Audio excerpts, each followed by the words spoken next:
Before I begin, I must say that I can only imagine what you may have heard or perhaps read over the past few weeks. So, I want you to hear the truth from me, as much as I can share, not as a prince or a duke, but as Harry, the same person that many of you have watched grow up over the last 35 years, but now with a clearer perspective. The UK is my home, and a place that I love. That will never change. I've grown up feeling supported from so many of you, and I watched as you welcomed Meghan with open arms, as you saw me find the love and happiness that I'd hoped for all my life. Finally, the second son of Diana got hitched. Hooray. I also know that you've come to know me well enough over all these years to trust that the woman I chose as my wife upholds the same values as I do. And she does.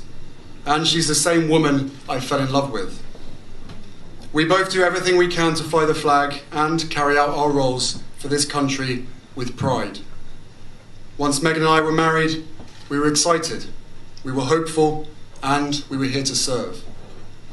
For those reasons, it brings me great sadness that it has come to this. The decision that I have made for my wife and I to step back is not one I made lightly. It was so many months of talks after so many years of challenges. And I know I haven't always gotten it right, but as far as this goes, there really was no other option. What I want to make clear is, we're not walking away. And we certainly aren't walking away from you. Our hope was to continue serving the Queen, the Commonwealth, and my military associations, but without public funding. Unfortunately, that wasn't possible. I've accepted this, knowing that it doesn't change who I am or how committed I am. But I hope that helps you understand what it had come to, that I would step my family back from all I have ever known, to take a step forward into what I hope can be a more peaceful life. I was born into this life, and it is a great honour to serve my country and the Queen. When I lost my mum 23 years ago, you took me under your wing. You looked out for me for so long, but the media is a powerful force. And my hope is one day our collective support for each other can be more powerful, because this is so much bigger than just us. It has been our privilege to serve you, and we will continue to lead a life of service. So in that respect, nothing changes. It has also been a privilege to meet so many of you and to feel your excitement for our son Archie, who saw snow for the first time the other day and thought it was bloody brilliant.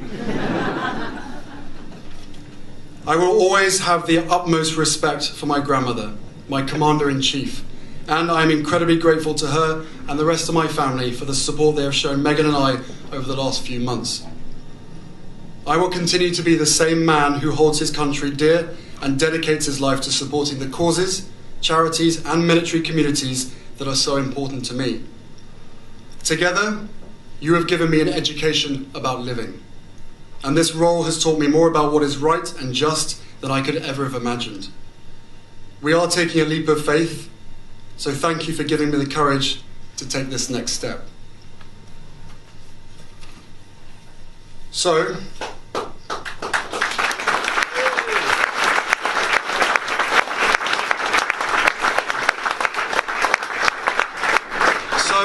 welcome to Richard's garden, minus the fountain. First, may I echo Johnny's words earlier and thank in particular Patricia and Richard and all the teams involved in making tonight so very special and such a success, at least so far. And thank you also for turning up. I'm sure Lewis was the draw factor, but I know you will all be leaving tonight with a better understanding of what we're trying to achieve at Centreboli, and that's what really matters to us. I first visited Lesotho many years ago, back in 2004, and was shown around by my dear friend Prince Seeiso, who sadly can't join us this evening. Struck by the hardship and challenges so many children faced, and with the support of local partners, we set up Centreboli 2 years later.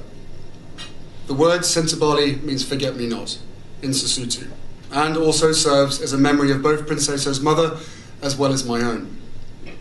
Since the beginning, we've developed a series of programs and created the purpose-built Mamahato Centre to help a generation of children break through the stigma that is allowing the HIV epidemic to thrive.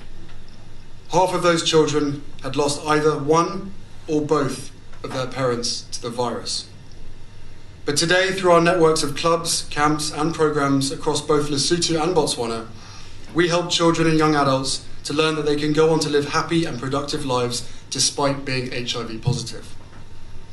We teach them that this human immunodeficiency virus doesn't have to be a death sentence for anyone anymore, and that the real enemy we are fighting is stigma and the antiquated attitudes that work against young people coming forward when wanting to take an HIV test.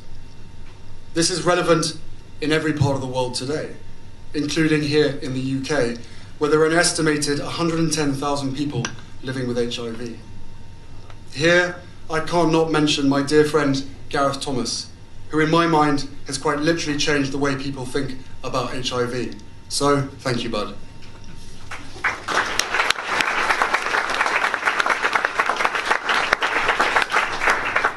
By being here tonight, every one of you are helping to fight that stigma and helping a generation of children and young adults to becoming the generation that ends it. My work and commitment for this charity that I founded 14 years ago will never falter. And I and all those at Centre Body, be it here in London, Lesotho or Botswana, will continue the work to make real, long-lasting impact for all those that have been left vulnerable. There's a lot to do, but it's only possible by working together and receiving support from people like yourselves, and like Lewis Capaldi, who has generously flown here directly from Malaysia via Dubai, taking tonight out as a detour on his way to the Grammys in Los Angeles, where he's nominated for Best Song. Lewis, thank you for taking the time out of your busy schedule to be with us this evening. We are all incredibly